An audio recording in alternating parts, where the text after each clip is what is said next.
We noticed several important similarities and differences in how gentrification occurs and how cities respond across the case studies. Understanding these patterns is vital for designing responses at both the local and national level. In each city we examined, growing populations are placing stress on existing communities and housing. In Denver and Seattle, growth has been especially rapid. All our cities have median rents above the national level. Denver and Seattle in particular have seen rapid increases in rent in the last 5 years. However, all of our cities have seen a similarly high share of cost-burdened renters compared to the US. Even where population growth has not been as rapid, our cities have all struggled to build sufficient housing. At its most basic level, gentrification occurs because of these citywide patterns. However, we also saw some reasons why gentrification occurs in particular neighborhoods. Proximity to downtown is an important factor in Denver and Los Angeles, but it is less important where the most central neighborhoods are already gentrified or expensive.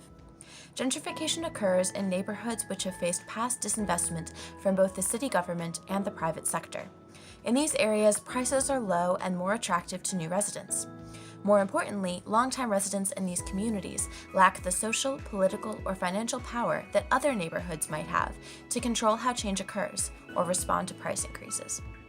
While most of our cities follow similar patterns of why and where gentrification is occurring, there is greater variation in how gentrification looks and is experienced, partially because the cities are at different stages in the gentrification process. Denver and Los Angeles are in the early stages. Many longtime residents are still present, but housing problems and displacement are on the rise. New York and Seattle are in the middle stages of gentrification, though the process is more recent in Seattle. While neighborhood change has been occurring in both for several decades, the process is still just beginning in many neighborhoods. San Francisco is the most gentrified of the 5 cities, with practically the entire city having lost its lower-income residents. Neighborhoods can be at different points in the gentrification process than the city or region as a whole. 4 of the 5 neighborhoods chosen for the study are in the early stages of gentrification, with many longtime residents still in place. Kent, just outside Seattle, is dealing with both early and late stages of gentrification. It has received residents who were displaced, but is now seeing its own displacement pressures rise. As prices increase and new residents arrive, landlords, developers, and city governments respond in some ways that harm vulnerable residents. In San Francisco and New York, forced evictions by landlords who wish to escape rent control regulations are common. Eviction without notice is more common in Denver and LA, which lack long-standing renter protections like those in New York. Interviewees in New York particularly emphasize loss of local retailers and jobs, though this likely occurs in other cities as well. Some issues are more prominent in Denver and Seattle, smaller cities that are more eager for growth than older and larger cities like New York. Denver and Seattle governments have historically, and still sometimes do, react to neighborhood change by courting new residents. Both cities police homeless individuals to remove them from the public eye. More recently, the cities have been pushing through growth and housing plans at a rapid rate, and while these policies help address a lack of housing, they can disempower residents when they don't have a say. It can also make eviction from buildings being demolished for new construction more common. As a result, overcrowding and informally living with friends and family increased in nearly all our cities.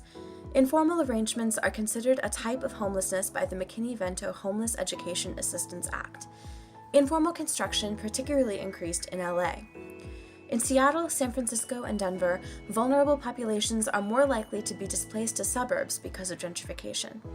These cities' displaced residents are more likely to see loss of access to services and higher transit costs as they are pushed further from downtown. Since Seattle and San Francisco have been facing gentrification longer than Denver, they are more likely to see domino displacement, which happens when people are displaced multiple times further and further from their former neighborhood. These processes, which increase housing instability, are correlated with rising homelessness rates. Homelessness is increasing and is higher than the US average in all our cities.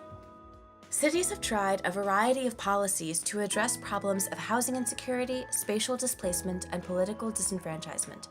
The most commonly used policies use the private market to increase the supply of both market rate and affordable housing. All the cities have incentivized inclusionary zoning programs, which allow more units in new buildings in exchange for some affordable units. Similarly, most cities have attempted to increase overall construction, requiring or planning dense transit-oriented development. Seattle and New York have also made the approvals process for new construction easier. 3 of the 5 cities are increasing funding for local housing subsidies to new affordable units.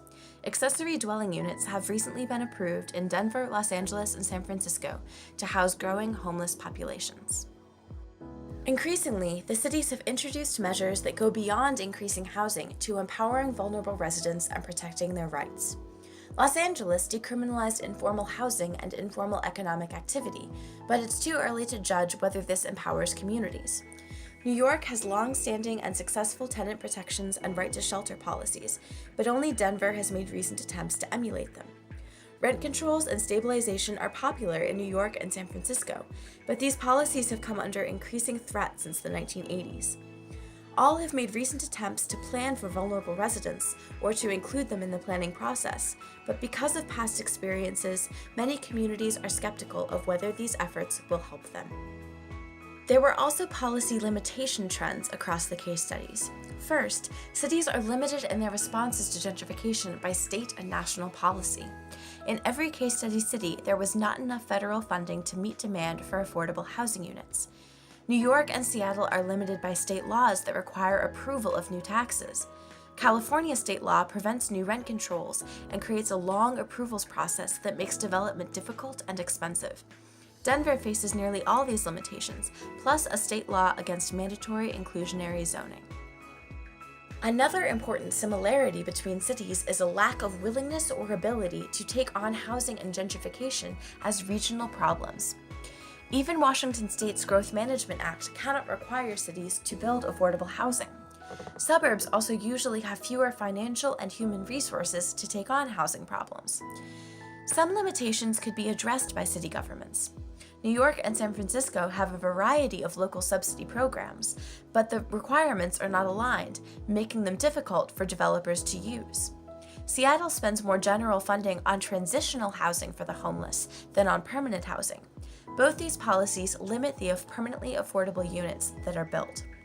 Some obstacles have more to do with the political will of citizens and are more difficult to change. Los Angeles and San Francisco face resistance to higher density building, while Seattle and Denver face resistance to building affordable housing in suburbs, to which many people are displaced. These political situations make addressing housing shortages, and therefore counteracting displacement and homelessness, even more difficult. Our case studies pointed to several common city or neighborhood attributes that can increase the agency of vulnerable populations, decrease the impacts of gentrification, or provide a base for more effective policy. The greatest similarity across our case study neighborhoods was the presence of resident activism or a neighborhood group, which helped empower residents. Almost as common was the presence of buildable land that could be used for more affordable housing. A good transit system helps displaced residents cope in New York and several other cities, while the lack of an extensive transit system in Denver and Los Angeles means that displacement has bigger consequences. Some cities and areas also have unique opportunities that could serve as examples for other cities. Los Angeles' strong informal economy builds capacity for vulnerable residents and creates a strong sense of community. Kent, near Seattle, has built a stronger response to homelessness by helping its private service providers work with providers in nearby communities to build capacity. Seattle's precedent of regional planning and networking could pave the way for regional housing agreements. Understanding these patterns in experience, policy constraints, and opportunities can help cities more effectively respond to gentrification, housing instability, and homelessness.